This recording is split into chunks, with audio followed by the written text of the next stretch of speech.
حضرت عمر جن کو تخت حکومت پہ بیٹھتے تھے اور ان کا تخت کو سونے زبرجد کا نہیں تھا، مسجد نبوی کی چٹائی تھی، اور سارا دن وہاں بیٹھ کے لوگوں کی باتیں سنتے، اور جب رات کے اندھیرے گہرے ہوتے عمر بھیس بدل کے مدینے کی گلیوں کا گشت کرتے۔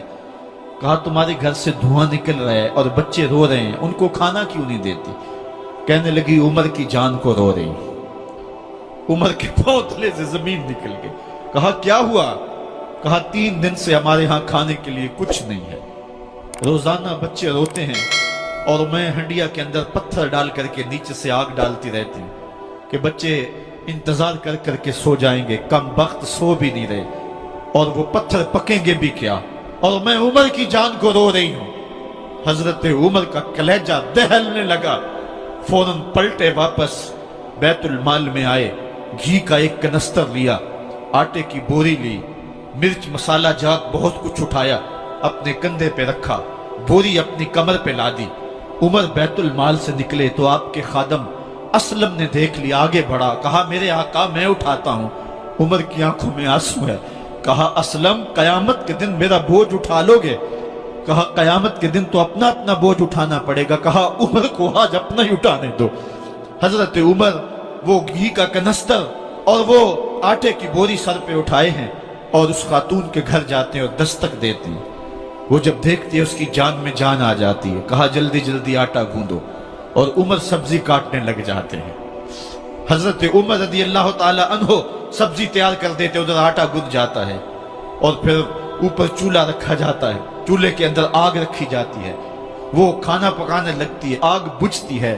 تاریخ نے لکھا ہے آگ بجھنے لگتی ہے، عمر جھک کر کے پھونکے مارتا ہے، عمر جھک جھک کے پھونکے مارتا ہے۔ کھانا پک گیا اور بچوں کے سامنے کھانا رکھ دیا، بچے کھا رہے ہیں۔ اب بچے رو رو کے نڈال ہو چکے تھے۔ حضرت عمر اپنے ہاتھوں کو اور اپنے گھٹنوں کو اور اپنے پاؤں کو زمین پہ لگا کے، جس طرح بکری کا بچہ چلتا ہے، ویڑے کے اندر کبھی ادھر چلتے ہیں کبھی ادھر چلتے ہیں، تاکہ بچے مجھے دیکھ کے خوش ہوں اور دل میں کہتے عمر جتنا رلایا ہے اب اتنا ہنسانا بھی پڑے گا۔ تو کبھی عمر امیر المومنین، یہ میں کسی آج کے جو ہے وہ لوگوں کے ووٹوں پہ منتخب ہونے والے حکمران کی کہانی نہیں سنا رہا، میں اس عمر کی کہانی سنا رہا ہوں جو 23 لاکھ مربع میل کا حکمران ہے، آدھی دنیا کا بادشاہ ہے۔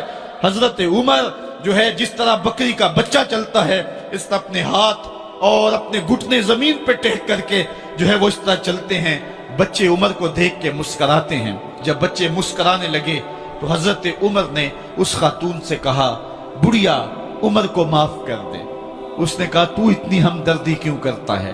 کہا عمر بیچارہ بڑا پھنسا ہوا ہے، فکر ہے اس کو یرموک و فسطاط و حلوان کی، جب فتح ہے مصر تو تیاری ہے ایران کی، آتے جاتے وفد سے ملاقات بھی کرتا ہوگا اور شب کو معلوم حالات بھی کرتا ہوگا، کانٹوں میں الجھی ہوئی بیچارے کی جان ہے، نیند اس کو بھی آتی ہے، آخر وہ انسان ہے، میری بہن عمر کو معاف کر دے۔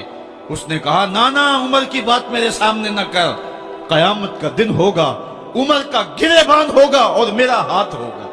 جب اس نے یہ بات کہی تو عمر برداشت نہ کر سکے، بچوں کی طرح بلک بلک کر رونے لگے۔ کہا وہ بد نصیب عمر تیرے سامنے ہے، آج ہی کہلا جو کہنا ہے، قیامت کے دن مجھے معاف رکھنا۔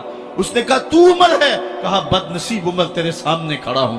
میرے عمر کہتے ہیں اگر دجلہ کے کنارے ایک بکری کا بچہ بھی پیاسا مر گیا، اس کا حساب بھی عمر سے لیا جائے گا۔ حضرت عمر نکلے یروشلم میں، ایک اونٹ ہے ایک غلام ہے، کبھی وہ سوار ہوتا ہے کبھی آپ باری مقرر کی ہے۔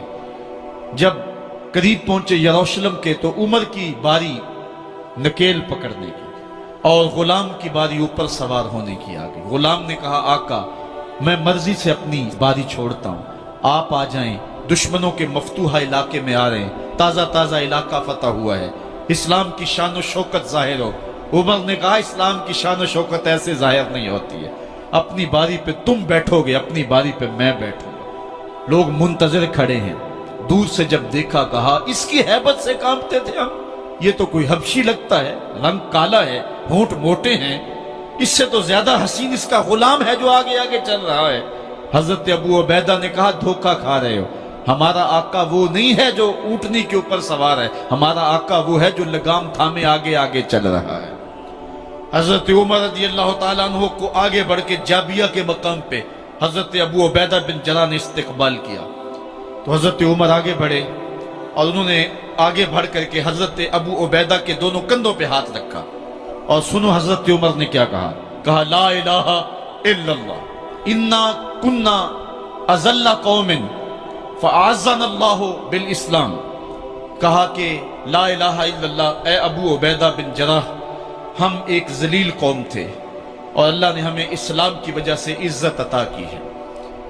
اور میں تمہیں ایک تاریخ ساز بات کہنے لگا ہوں، اور وہ یہ ہے کہ جب تک ہم اس عزت والے اسلام کے دامن کو تھامے رہیں گے ہماری عزت قائم رہے گی، اور جب اسلام کے علاوہ کسی اور جگہ سے عزت ڈھونڈیں گے تو رسوا کر کے رکھ دیے جائیں گے۔ یہ ہے وہ خلاصہ جو حضرت عمر نے امتوں کے عروج و زوال کا بیان کیا ہے۔ اس امت کو جو خیرات ملی ہے تخت و تاج کی، وہ پینٹاگون سے نہیں ملی، وہ واشنگٹن سے نہیں ملی، وہ وائٹ ہاؤس سے نہیں ملی، وہ محمد عربی کے جوڑوں کا صدقہ ملی ہے۔ اس لیے جب ہم نے اسلام سے انحراف کیا، پاکستان حاصل کیا گیا تھا۔ پاکستان کا مطلب کیا؟ لا الہ الا اللہ۔ ہم نے اس نعرے کو چھوڑ دیا ہوا ہے، ہم نے انحراف کر دیا ہے۔ آج ہماری نظریں مغرب کی طرف لگی ہیں کہ تخت و تاج اس سے نصیب ہوتے ہیں، اور دنیا کے اوپر ہم رسوا ہو کے رہ گئے۔